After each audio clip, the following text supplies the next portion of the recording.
خالد bin ولید اور ان کی فوج کو دیکھ کر چیخنے لگے کہ ہم نے دین چھوڑ دیا تھا اور اب ہم واپس آ گئے ہیں، سمتھنگ لائک دیٹ، جس کی خالد بن ولید کو بھی صحیح سمجھ نہیں آئی اور وہ سمجھے کہ یہ لوگ اسلام کو چھوڑنے کا اعلان کر رہے ہیں۔ تو انہوں نے حکم دیا کہ ان سب کے سر کاٹ دیے جائے، جس کے بعد درجنوں لوگ مارے گئے۔ اب جب اس بات کا رسول اللہ صلی اللہ علیہ وسلم کو پتا چلا تو انہیں بہت دکھ ہو اور انہوں نے اللہ سے کہا کہ یا اللہ، خالد نے جو کیا ہے میرا اس کام سے کوئی تعلق نہیں ہے، اور فوراً حکم دیا کہ خالد بن ولید کو میرے پاس بلایا جائے۔ خالد بن ولید نے آپ صلی اللہ علیہ وسلم کے پاس آ کر انہیں اس ساری کنفیوژن کا بتایا۔ یہ تلوار کو کون نہیں جانتا، جنہیں لقب دیا گیا اللہ کی تلوار، سیف اللہ، ان سب کے بارے میں ہر مسلمان جانتا ہے۔ خالد بن ولید رضی اللہ تعالی عنہ، اور جنہوں نے جتنی بھی جنگیں لڑی، کوئی ایسی جنگ نہیں جس میں انہوں نے جیت حاصل نہیں کی ہو، لیکن ہر اس دنیا میں رہنے والی جاندار چیز کو ایک دن اس دنیا سے رخصت ہونا ہے۔ تو کس طرح سے وہ اس دنیا سے رخصت ہوئے، کیا ان کے ساتھ ہوا، انہوں نے جب بھی جنگ لڑی ایک ہسٹری بن گیا، تو کیا ان کی جو موت کا وقت تھا، جو ان کا انتقال کا وقت تھا، کیا وہ بھی ہسٹری بن گیا؟ کیا انہوں نے اسی طرح سے، اس ویڈیو میں ہم جانیں گے کس طرح سے خالد بن ولید رضی اللہ تعالیٰ عنہ کی وفات ہوئی، کس طرح سے وہ دنیا سے رخصت ہوئے۔ تو میں آپ کو سب سے پہلے ٹائٹل پڑھ کے سنا دیتا ہوں، ڈیتھ آف خالد بن ولید رضی اللہ تعالیٰ عنہ، اور یہ لے گیا دا کوہستانی۔ آپ اگر اس اوریجنل ویڈیو کو دیکھنا چاہتے ہیں تو اس چینل پر جا کر آپ اس اوریجنل ویڈیو کو دیکھ سکتے ہیں۔ یہ ریئیکشن ویڈیو ہے، تو میں چاہوں گا، اور اس کا لنک میں آپ کو ڈسکرپشن میں ڈال دوں گا، تو پلیز وہاں جا کر وزٹ کریں اور اس اوریجنل ویڈیو کو دیکھیں۔ ہائے ہیلو، السلام علیکم ورحمۃ اللہ وبرکاتہ۔ امید کرتا ہوں کہ آپ سب خیریت سے ہوں گے۔ تو چلیے ایک اور خوبصورت واقعے کے ساتھ، ایک اور خوبصورت ایپیسوڈ اور ویڈیو کے ساتھ میں آپ سب کے سامنے حاضر ہوں۔ دیر نہ کرتے ہوئے ہم ویڈیو کو اسٹارٹ کرتے ہیں۔ سب سے پہلے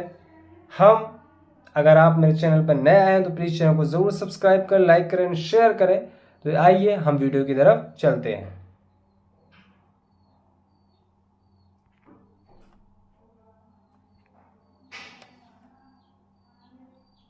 خلیفہ عمر بن خطاب کی زندگی کی سب سے بڑی اچیومنٹس میں سے ایک پتہ ہے کیا تھا؟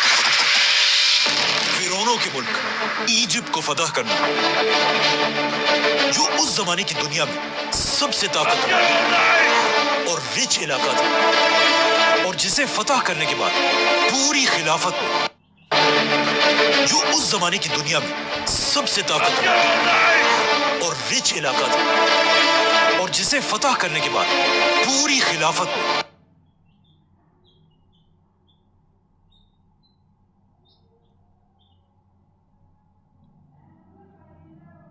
مسلمان جشن منا رہے تھے، لیکن جیسے ہی مسلمانوں نے ایجپٹ کو فتح کیا، یہ ایک چیز بتاؤں، یہ جو بھائی صاحب ہے نا، بھائی صاحب اتنا انٹرسٹنگ لیول کی بات کرتے ہیں، اور اس طرح سے سسپینس میں جو اسٹوری ایسے کریٹ کرتے ہیں، ایسے بناتے ہیں سسپینس میں، ان کا جو طریقہ ہے نا بہت ہی شاندار اور بہت ہی پیارا طریقہ ہے۔ تو آپ اس ویڈیو کو ضرور جا کر وہاں پر بھی دیکھیں، یہ بہت ہی اچھی اسٹوری بتاتے ہیں، بہت ہی اچھی طریقے سے واقعے کو ایک ایکسپلینیشن جو طریقہ ہوتا ہے نا، وہ اس اچھے سے طریقے سے اس کو کرتے ہیں۔ تو چلیے آگے بڑھتے ہیں۔ ایگزیکٹ وہی ٹائم تھا کہ جب یہاں سے بہت دور مسلمانوں کے جنرل اور اللہ کی تلوار خالد بن ولید اپنے موت کے بستر پر آخری سانسیں لے رہے تھے۔ But wait, let's go back. اس سب سے 4 سال پہلے خلیفہ عمر نے خالد بن ولید کو مسلمانوں کی فوج سے نکال کر انہیں خلافت کی ہر پوسٹ سے دور رہنے کا حکم دیا تھا، جس کے بعد خالد بن ولید آرام سے سب کچھ چھوڑ کر اپنے گھر چلے گئے۔ لیکن اس ٹائم کو بھی انہوں نے ویسٹ نہیں کیا، کیونکہ انہیں پتا تھا کہ ان کی ساری زندگی اسلام کے لیے جنگوں میں گزری۔ تو اب پہلی بار انہیں ٹائم ملا کہ وہ تلوار کو چھوڑ کر قرآن کو اسٹڈی کریں۔ لیکن اپنی یہ زندگی میں خالد بن ولید سکون سے نہیں گزار سکے، کیونکہ فوج سے نکلنے کے کچھ ہی عرصے بعد ایک بہت بڑی بیماری طاعون کی وجہ سے خالد بن ولید کے آلموسٹ سارے بیٹے ان کی آنکھوں کے سامنے فوت ہونے لگے۔ مطلب خالد بن ولید کو زندگی کے آخری حصے میں اپنے سارے جوان بیٹوں کے مرنے کا غم دیکھنا پڑا اور ان کے صرف 3 ہی بیٹے زندہ رہے، جن میں سے ایک بعد میں خلیفہ علی رضی اللہ عنہ کی فوج میں جنگ صفین کے دوران شہید ہو گئے۔ خالد بن ولید کی وفات سے پہلے لوگ دور دور سے آ کر ان سے آخری بار ملنے لگے، جن میں سے ایک بہت ہی کلوز فرینڈ جب خالد بن ولید سے آ کر ملے تو خالد بن ولید نے اسے اپنے جسم پر لگے زخم دکھائے اور اس سے پوچھا کہ کیا تمہیں میرے جسم پر ایسی کوئی بھی جگہ نظر آ رہی ہے جس پر تلوار یا نیزے کا کوئی زخم نہ ہو؟ اس شخص نے حیران ہو کر کہا کہ واقعی آپ کا جسم تو پورا کا پورا زخموں سے بھرا ہوا ہے، جس پر خالد بن ولید نے اپنے اس دوست سے کہا کہ کیا ان زخموں کو دیکھ کر تمہیں سمجھ نہیں آ رہی کہ میں نے ہر جنگ میں شہید ہونے کی بہت کوشش کی ہے، کہ میں تو اکیلے اپنے گھوڑے کے ساتھ ہزاروں کی فوج کے اندر گھس جاتا تھا لیکن پھر بھی مجھے کوئی نہ مار سکا، اور آج میں یہاں ایک بیمار اونٹ کی طرح اپنے بستر پر شرم کے ساتھ مر رہا ہوں۔ جس پر ان کے دوست نے کہا کہ کیا مطلب، آپ کو پتہ نہیں ہے جب رسول اللہ صلی اللہ علیہ وسلم نے آپ کو سیف اللہ، اللہ کی تلوار کا ٹائٹل دیا تھا، اسی وقت یہ بات کلیئر ہو چکی تھی کہ آپ کو اللہ کی تلوار خالد بن ولید کو کوئی بھی کسی بھی جنگ میں توڑ نہیں سکتا۔ یہ سن کر خالد بن ولید کے دل کو آخر تھوڑا سا بات بالکل سی، جب آپ صلی اللہ علیہ وسلم نے سیف اللہ کا لقب دیا یعنی کہ اللہ کی تلوار، تو اللہ کی تلوار کو کون توڑ سکتا ہے بھائی؟ اٹس امپاسبل، ایسی کوئی چیز ہے ہی نہیں جو اللہ کی تلوار کو توڑ سکے۔ بہت ہی زبردست۔ اس کے بعد آخر کار ان کو تھوڑا سکون ملا۔ آگے ویڈیو میں ہم کنٹینیو کرتے ہیں۔ تھوڑا سکون ملا اور وہ آرام سے اپنے بستر پر لیٹ گئے، اور اس کے کچھ ہی عرصے بعد اسلام کی تاریخ کے سب سے بڑے جنرل، رومن اور پرشین امپائر کی طاقت کو توڑنے والے، دمشق اور جروسلم کو فتح کرنے والے، اور یمامہ اور یرموک جیسی عظیم جنگیں جیتنے والے اللہ کی تلوار خالد بن ولید اپنے چھوٹے سے گھر میں صرف ایک گھوڑا اور کچھ تلواریں چھوڑ کر اس دنیا سے چلے گئے۔ May peace be upon him۔ Khalid bin Walid Syria کی سٹی ہومز میں فوت ہوئے تھے، جہاں پر آج تک ان کی قبر ہے۔ لیکن خالد بن ولید کے مرنے کی خبر بالکل ایک آگ کی طرح پوری خلافت میں پھیل گئی، اور جیسے یہ خبر مدینہ تک پہنچی، مدینہ کی ہر گلی سے چیخنے کی آوازیں آنے لگی، اور وہاں کی عورتیں اس عظیم جنرل کی ڈیتھ پر زور زور سے رونے لگی۔ لیکن اب مسئلہ یہ تھا کہ حضرت عمر نے اس سے پہلے ہی مدینہ میں اس بات پر پابندی لگائی تھی کہ چاہے جو بھی مر جائے، کوئی بھی اس کے لیے زور سے نہیں روئے گا۔ دیکھ، خالد بن ولید کی موت پر لوگ اس پابندی کو بالکل بھول گئے، اور مدینہ کی گلیوں میں عورتیں زور زور سے رونے لگی۔ اب جب حضرت عمر تک ان کی آواز پہنچی، وہ فل غصے میں اپنے گھر سے باہر نکلے اور پوچھا آخر کون ہے جس کے لیے یہ سب رو رہے ہیں؟ تو انہیں بتایا گیا کہ یہ سب آپ کے جنرل اور اللہ کی تلوار خالد بن ولید کی موت پر رو رہے ہیں۔ یہ سن کر حضرت عمر بالکل اپنی جگہ پر خاموشی سے کھڑے رہے، اور کافی دیر خاموش رہنے کے بعد حضرت عمر نے پہلی بار مدینہ کے لوگوں کو اپنا آرڈر توڑنے کی اجازت دی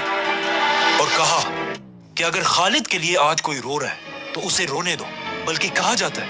کہ حضرت عمر خود بھی روئے۔ اب حضرت عمر کو اس بات کا پتہ نہیں تھا کہ خالد بن ولید نے اپنی وفات سے پہلے اپنا سب کچھ حضرت عمر کے حوالے کرنے کا حکم دیا تھا، کہ ان کے بعد حضرت عمر ہی انہیں انصاف کے ساتھ ڈیوائیڈ کرے۔ لیکن جب خالد بن ولید کی وفات کے بعد ان کی جائیداد کا حساب لگایا گیا تو یہ دیکھ کر سب حیران رہ گئے کہ اسلام کے سب سے بڑے جنرل خالد بن ولید کے پاس صرف تلواریں، ایک گھوڑا اور کچھ ہی چیزیں تھی۔ مطلب خالد بن ولید اتنے بڑے جنرل کے پاس بیسیکلی کچھ بھی نہیں تھا، جس کے مقابلے میں اگر آج کے مسلمان جنرلز کو دیکھا جائے، $1 billion palaces to gold-plated cars and private jets۔ Khalid bin ولید کی وفات کے بعد حضرت عمر صرف 2 سال ہی زندہ رہے، لیکن ان 2 سالوں میں حضرت عمر کبھی بھی خالد بن ولید کو بھول نہ سکے، اور بار بار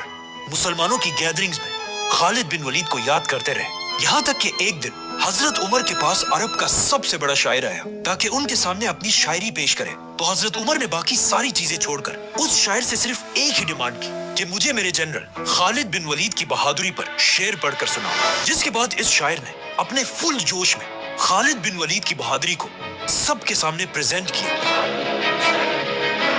لیکن جیسے ہی وہ شاعر خاموش ہوا، حضرت عمر نے اس عرب کے سب سے بڑے شاعر سے کہا کہ تمہارے سارے الفاظ نے مل کر بھی خالد کی بہادری کے ساتھ انصاف نہیں کیا۔ لیکن کیوں آج تک پوری دنیا خالد بن ولید کو یاد کرتی ہے؟ Khalid ibn Walid was one of the 3 greatest warriors of all time. Greatest general in the history of Islam. کیونکہ خالد بن ولید کسی چھوٹے موٹے گھر میں نہیں بلکہ مکہ کے سب سے طاقتور اور رچ فیملی بنو مخزوم میں پیدا ہوئے تھے، اور ان کے والد عرب کے سب سے رچ آدمی ولید بن مغیرہ تھے۔ مطلب خالد بن ولید کے والد کے پاس اتنا زیادہ پیسہ تھا کہ ان کی دولت کے بارے میں قرآن میں بھی بتایا گیا ہے، چھوڑ دو مجھے اور اس آدمی کو جسے میں نے اکیلا پیدا کیا، اسے میں نے بہت بڑی دولت دی، اس کے پاس رہنے والے بیٹے دیے اور اس کے لیے لیڈرشپ کا راستہ آسان بنا دیا۔ فور ایگزامپل، کعبہ کو مینٹین رکھنے کے لیے جتنا پیسہ پورا مکہ جمع کرتا تھا اتنا صرف اکیلا ولید بن مغیرہ دیتا تھا۔ مطلب خالد بن ولید مکہ میں ایک شہزادے، ایک پرنس کی طرح بڑے ہوئے، کیونکہ ان کے باپ کے پاس اتنا پیسہ تھا کہ انہیں پوری زندگی کوئی کام کرنے کی ضرورت نہیں تھی سوائے ایک کام کے، اور اسی ایک کام نے آگے جا کر انہیں دنیا کا سب سے بڑا جنرل بنایا۔ اور وہ کام یہ تھا کہ مکہ کے 3 بڑے قبیلے تھے، بنو ہاشم جو مکہ کے ریلیجن کو کنٹرول کرتے تھے، بنو امیہ جو مکہ میں صرف اپنے پیسوں کے لیے مشہور تھے، اور خالد بن ولید کا قبیلہ بنو مخزوم جس کے پاس مکہ کو پروٹیکٹ کرنے کی ذمہ داری تھی۔ اس قبیلے کا ہر جوان ایک خطرناک واریر تھا، اور ان کا سب سے امپورٹنٹ کام یہ تھا کہ یہ لوگ جنگلی گھوڑوں کو ٹرین کر کے انہیں جنگ کے لیے تیار کرتے تھے۔ اسی لیے بچپن سے کوئی بھی خالد بن ولید سے زیادہ گھوڑوں کی طاقت کو نہیں جانتا تھا، کیونکہ آگے جا کر خالد بن ولید نے اپنی زندگی کی ساری جنگیں اپنی فوج کے گھوڑوں کو ہی یوز کر کے جیتی۔ اس کے علاوہ خالد بن ولید اپنی زندگی میں بار بار رومن امپائر کی سٹیز کی طرف جاتے رہے، اور ہمیشہ وہاں کی بڑی بڑی سٹیز اور بلڈنگز کو دیکھ کر بالکل حیران رہ جاتے تھے، لیکن انہیں اس بات کا پتہ نہیں تھا کہ ایک دن پوری رومن امپائر صرف خالد بن ولید کا نام سن کر ہی کانپنے لگی۔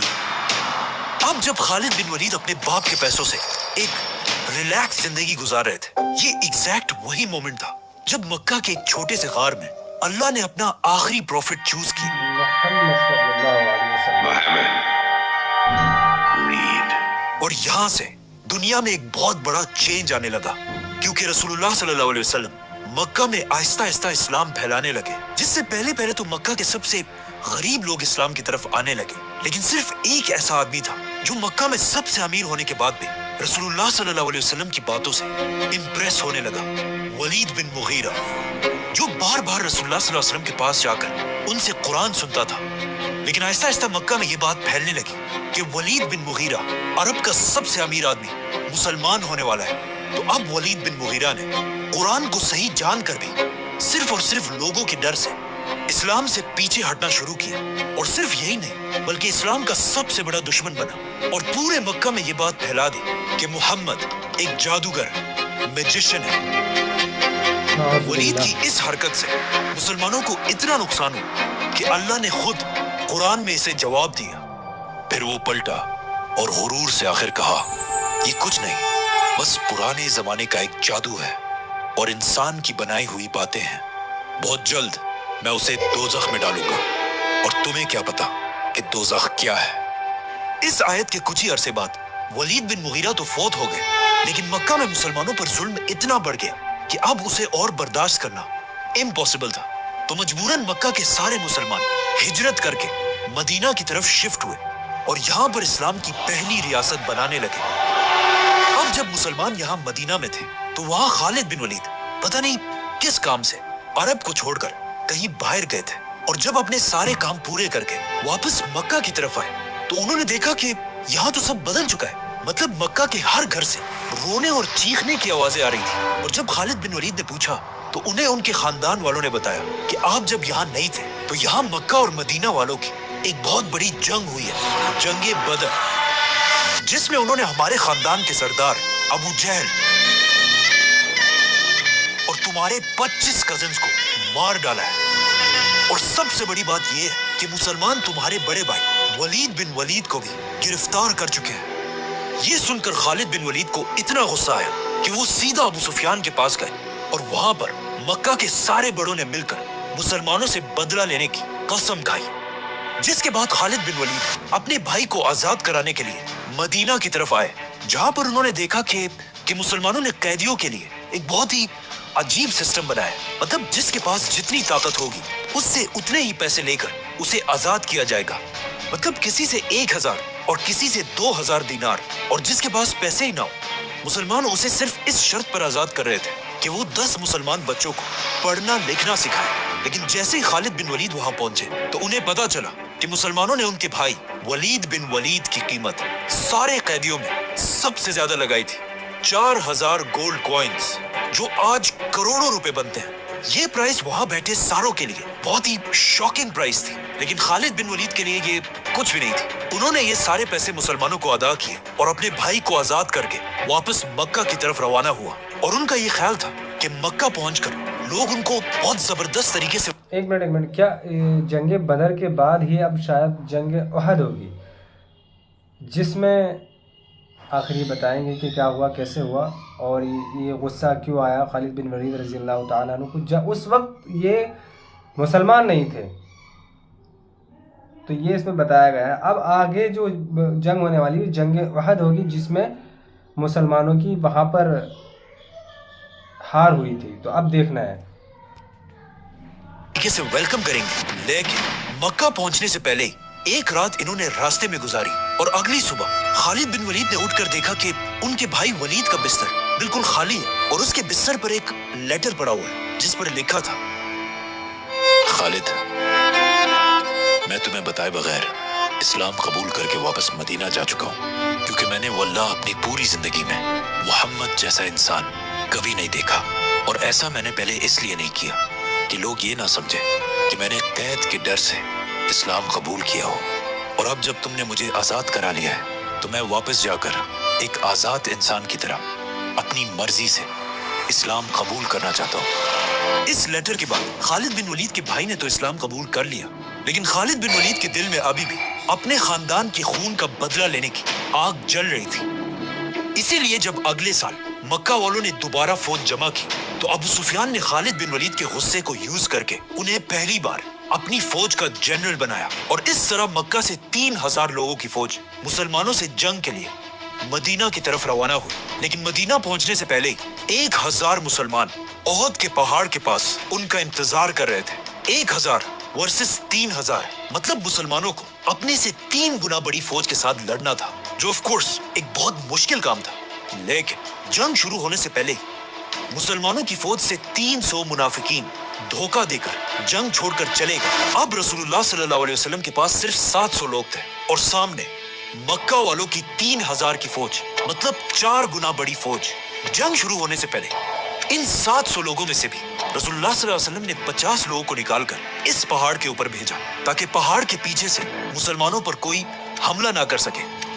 اور سامنے کھڑے خالد بن ولید ان 50 لوگوں کو غور سے دیکھ رہے تھے۔ آپ صلی اللہ علیہ وسلم نے ان 50 آرچرز کو کلیئر آرڈرز دیے تھے کہ اگر تم دیکھو کہ مسلمان جنگ جیت چکے تم نے پہاڑ سے نہیں اترنا، اور اگر تم دیکھو کہ مسلمان جنگ ہار گئے اور ہارنے کے بعد پرندے ان کے جسموں کا گوشت کھا رہے ہیں، تب بھی تم نے پہاڑ سے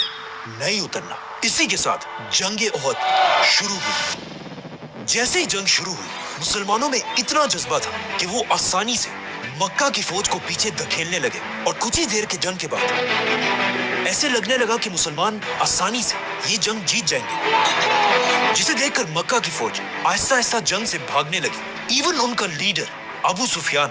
جان بچا کر بھاگنے لگا۔ بھاگتے بھاگتے ابو سفیان نے خالد بن ولید سے کہا کہ تم کیوں اپنی جگہ پر کھڑے ہو، جاؤ اور حملہ کرو۔ لیکن خالد بن ولید بالکل اپنی جگہ پر کھڑے رہے، کیونکہ انہیں پتا تھا کہ جب تک یہ 50 آرچرز اس پہاڑ پر کھڑے ہیں یہ جنگ جیتنا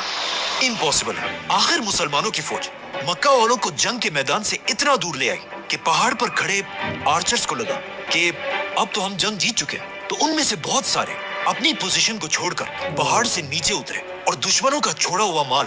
جمع کرنے لگے۔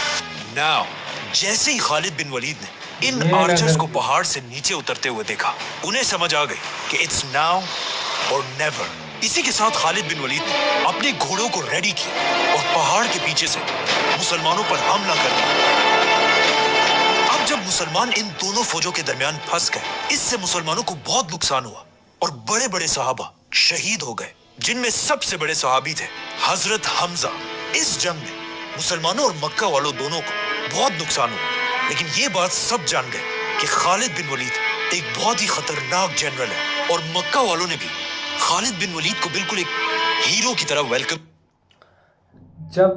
اسلام میں داخل نہیں ہوئے تھے خالد بن ولید رضی اللہ تعالیٰ عنہ، مسلمانوں سے پہلی جنگ ہوئی جنگ احد، تو اس میں بھی خالد بن ولید رضی اللہ تعالیٰ عنہ کی ہی جیت ہوئی،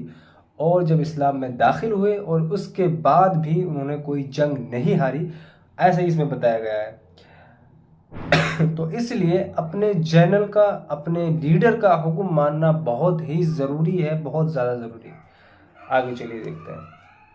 ویلکم کیا، لیکن اب جب خالد بن ولید اپنے خاندان کے خون کا بدلہ لے چکے تھے تو اب ان کے پاس مسلمانوں سے لڑنے کی کوئی خاص وجہ تھی نہیں۔ اسی لیے احد کے بعد خالد بن ولید خندق کی جنگ میں بھی موجود تھے، لیکن ان کے ہوتے ہوئے بھی مسلمان وہ جنگ جیت گئے۔ اس سب کے بعد آخر ایک ایسا ٹائم ہے جس سے خالد بن ولید کو بھی سمجھ آئی کہ دنیا کا سب سے بڑا اسٹریٹجسٹ